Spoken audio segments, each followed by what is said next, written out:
Jen, thank you so much for being on the CEO Global Network podcast. We really appreciate you taking the time. So welcome. It's great to have you here. Thank you so much, John. Pleasure and an honor. Yep, it's great to see you again. Of course.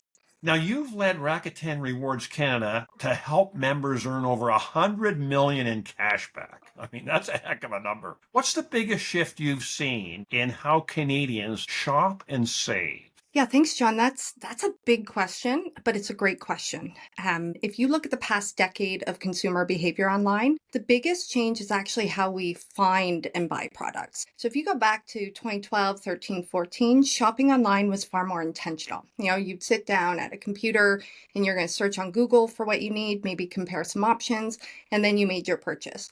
Where today it's almost a complete opposite of that. We're living in a mobile first social commerce world where the discovery is actually happening before the intent. Now you're scrolling on TikTok or Instagram, an algorithm is serving you something you didn't know that you even wanted, and one tap later it's on its way to its door. So commerce is now frictionless, and you can buy directly inside social platforms without ever visiting the retailer's site. On top of that, delivery expectations, from a few days to we're waiting at the door after we click send.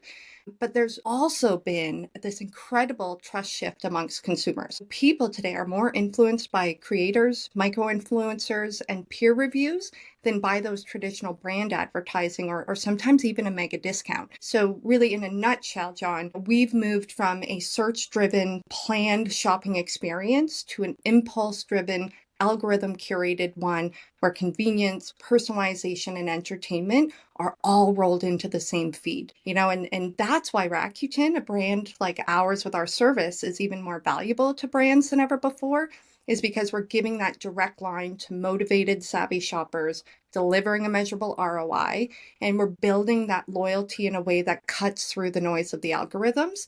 And that's something that hasn't changed. That's a huge shift, isn't it? Just a huge shift over that time. You're known for building autonomous, high-performing teams. That's one of the secrets to your success. What's one unconventional way you build trust and independence in the teams that you lead? Sure. I believe that so many paths to success in life really, like building trust, starts with consistency. People need to see that your words and your actions align and that you're showing up the same way, whether things are going really bad or really well. So I make a point of being transparent, always sharing the why behind the decisions, not just that what. And because people understand that reasoning, even if they don't agree, it helps to build that trust and respect. But it's a two-way street. So I have to be able to give my team ownership and the space to make those decisions, even if it means they might approach it differently than I would. And one way that I do that, which I think is pretty unconventional, is I make a point of strategically stepping back in a small crisis or a high pressure situation and just observing how the team is handling it. I'm not just there to solve or to take charge. I step right back. And I do that because that's where you see who naturally steps up, who's leaning in, who takes charge, and who people are turning to for help. I'll step in if it's truly needed. But I find in those real life moments, it really reveals so much untapped potential, opportunities for learning, areas of weakness, and ways that we can grow as a team. Because, you can't always spot that in a planned meeting, but it's very, very clear when it's in action.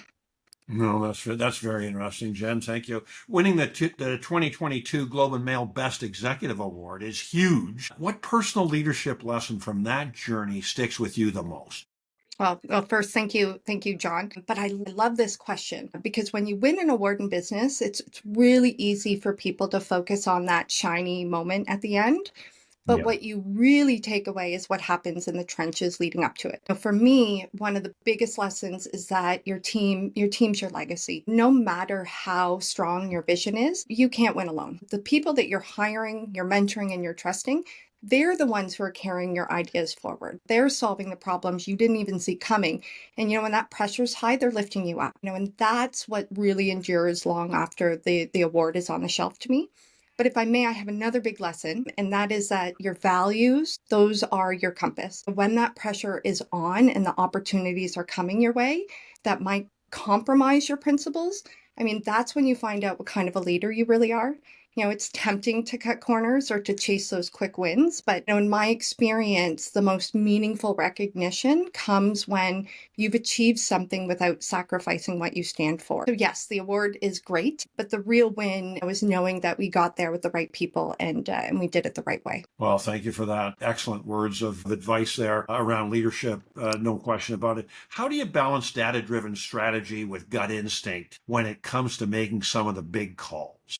Yeah, I do love data. For me, balancing a data driven strategy with your gut instincts, it really comes down to knowing that if ever, rarely, you're getting 100% of the data that you need to make a decision. In fact, most of the time, I'm working with, maybe 60 to 80% of the information that I'd ideally like, but that's okay. The data gives you the foundation, the parameters, the trends, but the leadership is about stepping into that gap between what you know for sure and what you have to trust yourself to navigate. And the key to that is really experience. You're building pattern recognition over time. You've seen enough outcomes, successes, mistakes, to know when the risk is worth it and when it's not. Your gut isn't just a feeling. It's your accumulated knowledge, your values, your read on the people and the moment, and all of that really working together. So yes, I lean heavily on data, but I don't ever let the absence of perfect information freeze me. I make the best call I have with what I have. I move forward decisively, and then I stay ready to adjust if new facts come in. Especially in today's world, I think momentum with a course correction is almost always better than the paralysis while waiting for certainty. You've worn many hats, Jen, through your career, from marketing to operations to board leadership. Which role has stretched you the most, and why did it stretch you? Yeah, this one took me a long time to really learn. But of all the roles that I've taken on, it was really leading sales that stretched me the most. I've always been more naturally drawn to areas like operations, where I can get deep into systems and processes. I really like to make things work really, really well. But sales requires a very different mindset to that. And that's all about driving growth through people and relationships and market positioning. It's not that I dislike sales, but it's not where my gut instincts go first. So I've really had to be intentional in how I approach it. What I learned as a sales leader is really that the challenge and the reward is building the strategy. It's not just about closing deals. It's about setting the vision. It's defining the targets. It's building the team's confidence and creating that playbook that's adapting and changing markets. Again, really important right now. And in a business like Rakuten, our sales strategy is central to everything. The partnerships we form, the values we communicate, how we differentiate ourselves, all of that really starts with a well-crafted, well-executed sales plan.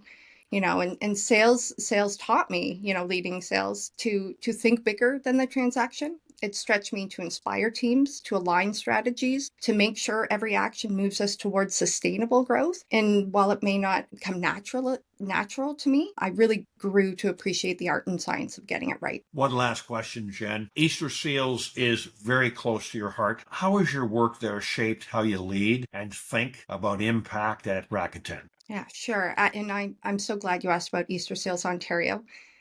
Serving on the board has fundamentally changed how I lead in a for-profit setting. In a nonprofit world, you have to work really hard to make an impact with very limited resources. They have smaller budgets. There's volunteer teams, and their mission really depends on inspiring people rather than incentivizing them with a paycheck. So that has pushed me to be, incredibly resourceful, to think creatively, and to lead through influence instead of authority.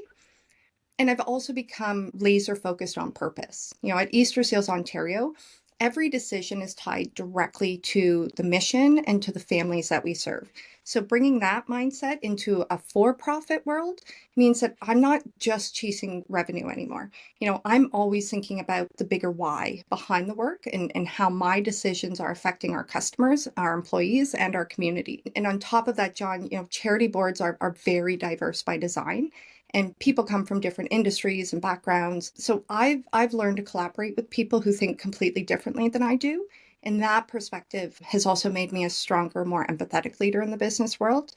And I believe truly that the purpose and profit aren't opposites. It's when they work together That's how you make the greatest impact. Thank you so much for being with us today on the Seal Global Network podcast, Jen. This was a fantastic discussion. Really appreciate you making the time to be with us. Thank you so much. Of course, it's always my pleasure, John. Thank you again.